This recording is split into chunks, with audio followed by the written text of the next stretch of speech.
Assalamualaikum warahmatullahi wabarakatuh. Salam sejahtera, Shalom, Om Swastiastu, Namo Buddhaya, Salam Kebajikan, Rahayu. Perkenalkan, nama saya Arif Manuel Kelondam. Saya dosen pada program studi D4 Manajemen Bisnis, jurusan Administrasi Bisnis, Politeknik Negeri Manado. Video ini merupakan bagian dari pernyataan diri dosen dalam unjuk kerja Tridharma Perguruan Tinggi, terlebih khusus dalam bidang pengajaran.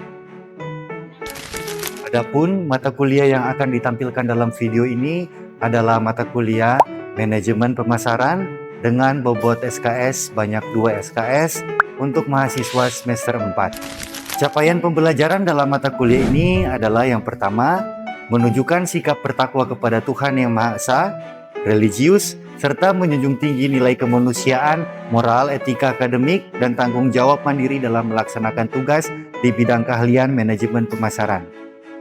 Yang kedua, menguasai konsep dasar, filsafat, tugas, perkembangan, dan ruang lingkup manajemen pemasaran, serta peran pemasaran dalam memenuhi kebutuhan manusia dan mengalirkan produk dari produsen ke konsumen.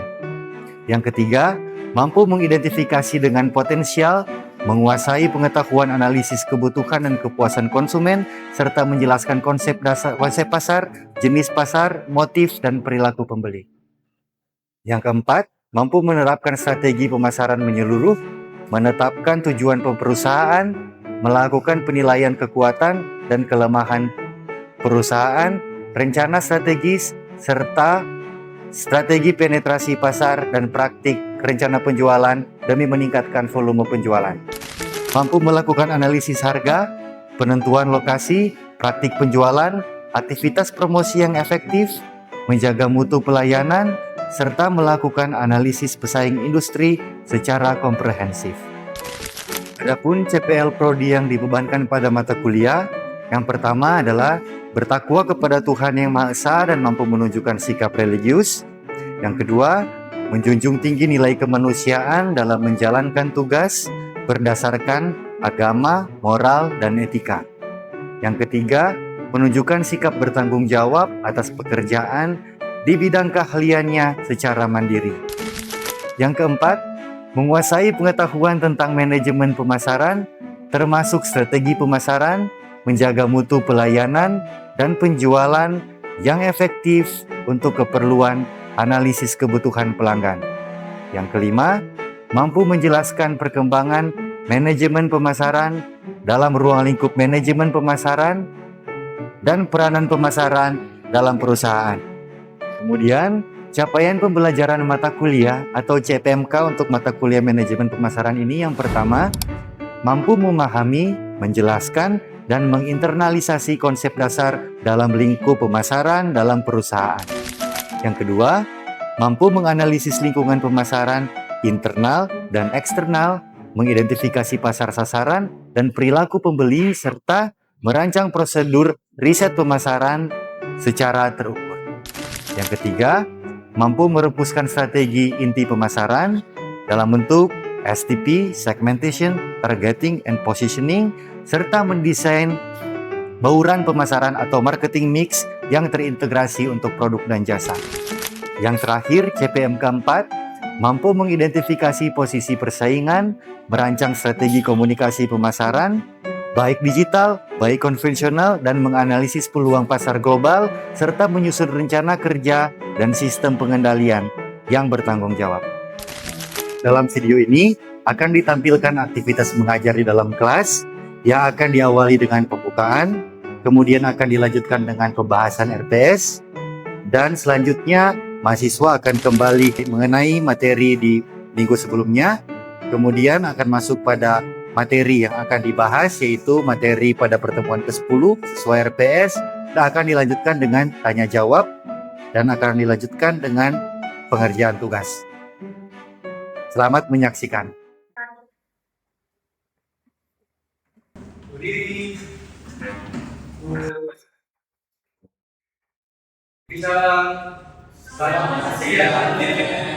Selamat siang teman-teman, silakan duduk. Baik, apa kabar hari ini teman-teman? Baik, luar biasa, semua sehat. Baik, sebelum kita mulai, saya ambil absen dulu ya, teman-teman ya.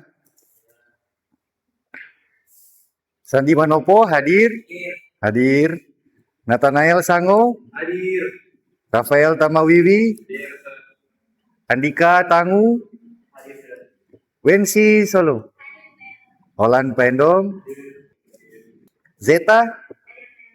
Baik, hadir semua ya teman-teman. Oke. Sekarang kita akan lanjut materi kita di minggu yang lalu. Masih ingat minggu lalu belajar apa teman-teman? STP ya. Kemarin belajar STP belajar apa aja? Ada yang masih ingat? Apa itu STP? Segmenting, targeting, positioning. Oke. Kalau untuk bikin segmentation dan target market harus apa-apa aja yang diperhatikan? Yang pertama demografi, betul Andika. Yang kedua geografi, betul Rafael. Yang ketiga behavioral, betul Nathan. Yang keempat psikografi, betul sekali Olan. Semuanya masih ingat ya? Nah, buat nge-refresh lagi, saya akan sampaikan kembali untuk RPS ya seperti biasa. RPS harus disampaikan kembali setiap minggu ya, Sandi ya. Jadi RPS kita ada di mata kuliah apa? Ngomong-ngomong ada yang lupa nggak? Mata kuliah apa kita hari ini? Manajemen pemasaran. Oke, berarti nggak ada yang salah kelas ya teman-teman. Semuanya ada di kelas yang tepat. Baik, manajemen pemasaran, kita ada 16 kali pertemuan. Sekarang kita udah di pertemuan ke 10 pertemuan selanjutnya. Kita kemarin bahas mengenai apa? STP. Untuk pertemuan kali ini kita akan bahas mengenai, ada yang sudah baca RPS mengenai branding. Oke. Nah, ini diingatkan lagi untuk RPS-nya. Nanti akan ada tugas case study di akhir kelas yang akan ditumpulkan di minggu yang akan datang. Baik, langsung saja kita masuk ke materinya. Hari ini sekali lagi kita ada di pertemuan ke-10. Kita akan bahas mengenai apa? Branding. Oke, berarti semuanya udah pada baca RPS ya teman-teman. Hari ini kita akan bahas mengenai branding untuk materi ke-10 di semester ini, mata kuliah manajemen pemasaran. Tujuan pembelajaran nanti setelah kelas ini teman-teman diharapkan sudah mampu membedakan brand dan branding. Kemudian nanti bisa menjelaskan tujuan branding itu apa. Kemudian nanti teman-teman diharapkan sudah bisa merancang sebuah strategi untuk melakukan brand awareness terhadap sebuah produk atau bisnis. Dan yang terakhir, mampu membangun brand equity. Oke. Sekarang, sebelum kita bahas tentang branding lebih dalam lagi, kita bahas dulu brand itu apa. Nah, jadi berdasarkan Kotler Keller 2016, brand adalah sebuah nama, term, atau sign, atau tanda, atau simbol, atau desain, atau kombinasi dari semuanya itu, ya, yang dirancang untuk mengidentifikasi sebuah produk atau service, ya, dari kelompok bisnis yang lain dengan kelompok bisnis yang lain, atau dengan bisnis kita dengan membedakan dengan bisnis yang lain, atau menjadi pembeda antar competitors. Jadi antara bisnis kita dengan competitors. Brand itu adalah apa tadi? Nama, term, sign, simbol, desain, atau kombinasi dari semuanya. Yang nanti akan menjadi pembeda kita, akan menjadi identitas dari brand yang kita punya. Nah, branding itu apa? Branding adalah sebuah proses atau sebuah perjalanan atau sebuah alur untuk menjadikan atau membangun brand yang kuat. Itu yang disebut sebagai branding.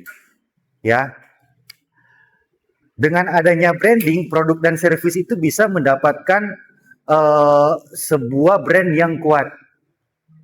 Ya, itu untuk sebuah produk, service atau sebuah bisnis punya brand yang kuat, harus ada proses yang dinamakan dengan branding. Oke, jadi branding itu adalah proses untuk membuat sebuah brand yang kuat. Kita sudah punya satu brand tersebut kan akan bersaing dengan brand-brand lainnya ya. Ada banyak brand di luar sana yang mungkin serupa dengan brand kita. Nah, agar brand kita bisa kuat, kita harus melakukan yang namanya branding. Oke, sampai di sini bisa dipahami teman-teman? Oke. Nah, ini saya kasih kesempatan langka untuk teman-teman ya. Kita akan bahas tujuan branding. Tapi sebelum kita bahas tujuan branding, kalian dipersilakan untuk menilai saya. Silakan. Dengan apa yang saya tampilkan di saat ini, silakan dinilai atau you can judge me semau kalian. Kapan lagi kan biasanya saya yang nilai kalian kan. Sekarang kalian dipersilakan untuk menilai saya, dipersilakan. Siapa dulu? Sandi, ayo. Silakan. Silakan nilai saya. Silakan Sandi, silakan nilai saya.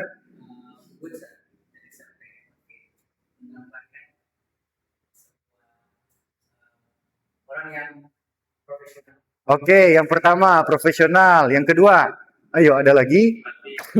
Rapi, terima kasih. Ada lagi tiga.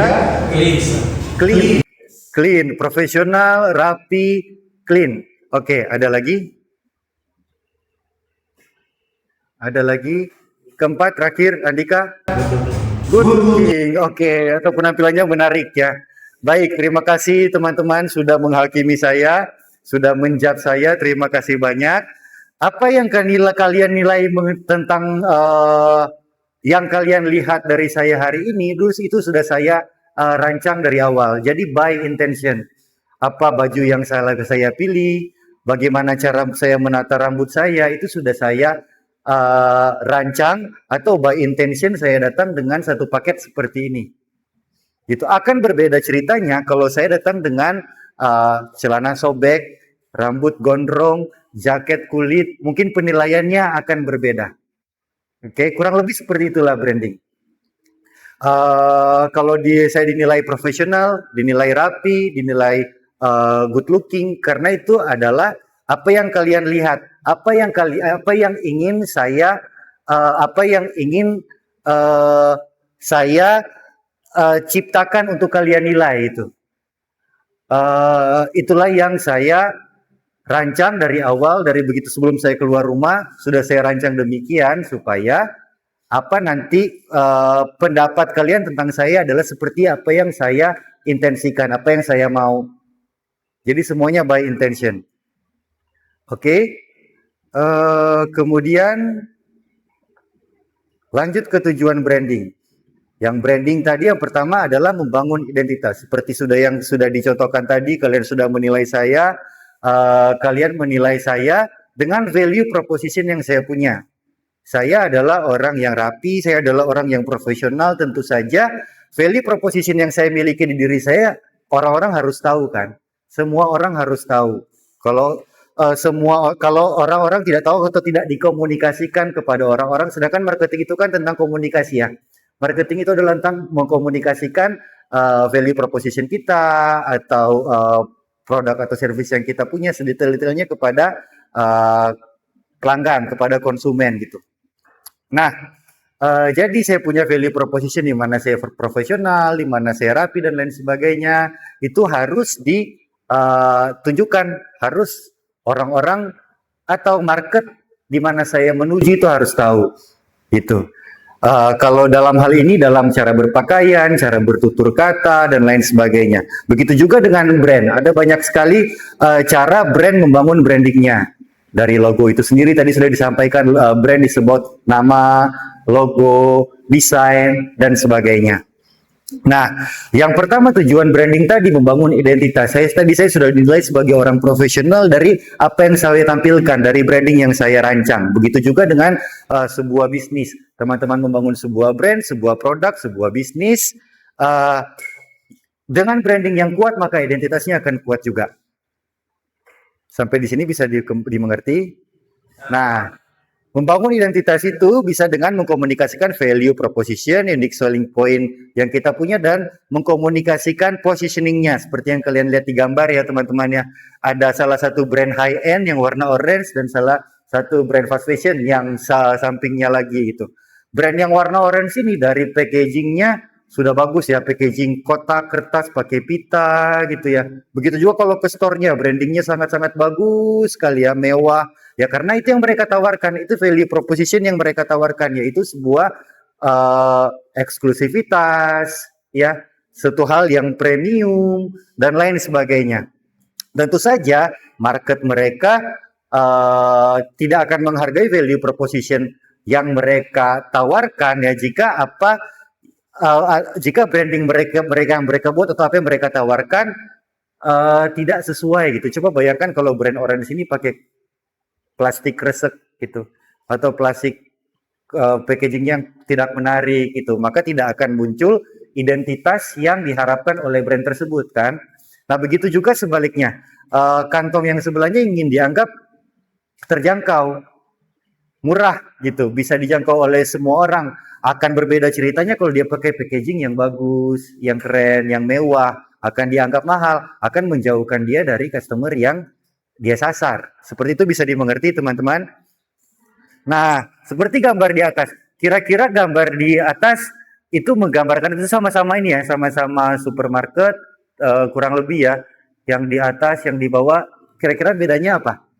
Kalau yang di atas, apa yang di bawah apa? Bisa dijelaskan? Kalau yang ya.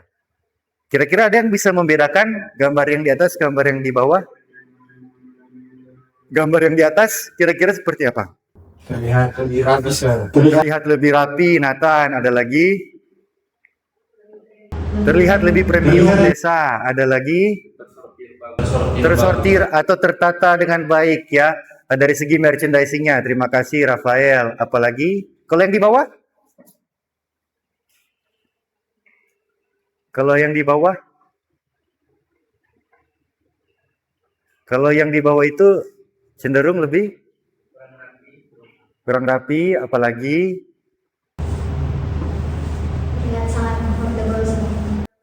terlihat affordable. Nah, betul sekali Seta. Jadi gambar yang di atas, gambar yang di bawah itu menunjukkan bahwa satu bisnis yang kurang lebih serupa, masing-masing di supermarket kan, punya pasar yang berbeda, menyasar pasar yang berbeda. Kalau yang di atas itu adalah satu brand supermarket yang eksklusif ya, yang premium, yang adanya di mall-mall bagus, di mall-mall mahal. Sedangkan yang di bawah itu adalah supermarket yang bisa dijumpai hampir di mana-mana gitu, gampang ditemui. Mereka punya segmentasi pasar, kita sudah belajar minggu lalu ya, segmentasi pasar yang berbeda meskipun bisnisnya serupa ya, mirip-mirip.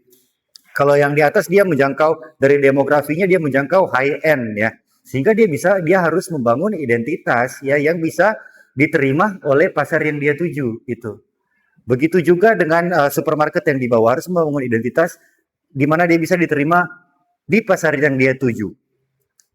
Kalau supermarket yang harganya menjangkau menengah ke bawah, kemudian desainnya terlalu bagus, nanti orang-orang takut datang ke situ. Akan dinilai sebagai toko yang mahal, yang pricey, nggak cocok buat saya.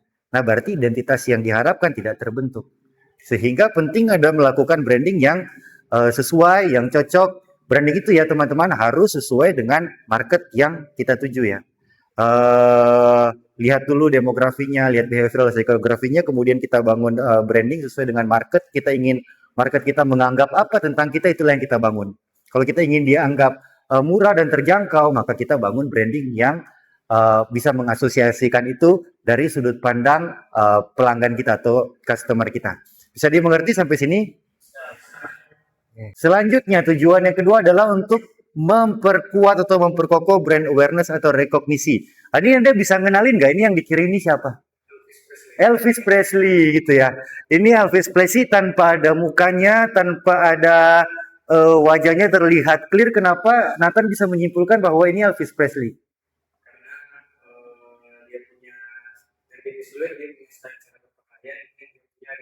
Yes, jadi Elvis Presley membentuk brandingnya dengan sangat kuat sekali. Hairstyle-nya dia, fashion yang dia pilih, sehingga hanya dengan melihat siluetnya saja, orang-orang sudah bisa tahu bahwa itu Elvis Presley, membuktikan bahwa dia punya branding itu mampu untuk memperkokoh rekognisinya dia, untuk membuat dia mudah dikenali. Itulah strategi yang dilakukan oleh Elvis Presley. Elvis Presley di zamannya ini ada banyak sekali penyanyi yang hebat-hebat di zamannya dia. Nah, dia membangun sebuah pembeda dengan kompetitornya dia, seperti yang kita bahas di awal tadi ya, teman-teman.